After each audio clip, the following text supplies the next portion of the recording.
వెన్న కరిగించుకుంటున్నానండి. కరిగించుకున్న వెన్న ఒక బౌల్లో. ఇది సాజీరా అండి.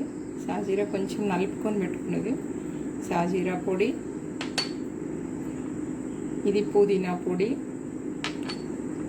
ఉప్పు, పసుపు, ఉల్లిపాయ పొడి,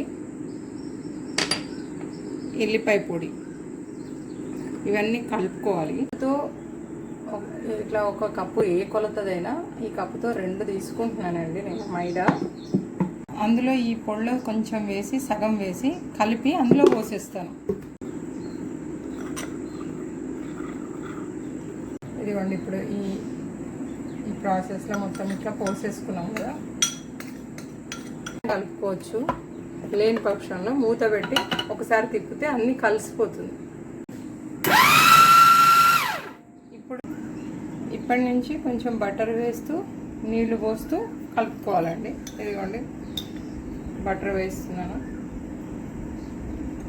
బటర్ ప్లేస్లో నెయ్యి వేసుకోవచ్చు, నూనె వేసుకోవచ్చు, మీకు ఏది అనుకూలంగా ఉంటే అది వేసుకోవచ్చు. ఇదిగోండి, ఇప్పుడు తీసేద్దాం. ఇదిగోండి ఎంత బాగా వచ్చిందో. దీన్ని కాసేపు ఒక బట్ట లాంటిది తీసుకుని ఇట్లా కవర్ చేసేసి కాసేపు పెట్టేసుకుందాం. ఇది చూడండి ఎంత కలర్ఫుల్గా ఉందో. ఇప్పుడు దీన్ని ఇట్లా చిన్న చిన్న ఉండలుగా చేసుకోవాలి. ఎంత సైజు కావాలంటే చిన్నవే, చాలా చిన్నవి. ఇది మేజ్ పౌడర్ అండి, మొక్కజొన్న పౌడర్. ఇది కార్న్ఫ్లోర్ కాదు. ఇది వేసుకొని ఇంత పెద్ద పూరి అయింది, ఇంత చిన్న ఉండతో ఇట్లా అన్నీ చేసుకోవాలి. ఇవ్వండి, మీకు తెలుసు కదా, దీన్ని సవారీలు అంటారు. సవాలీలు చాలా బాగుంటాయి.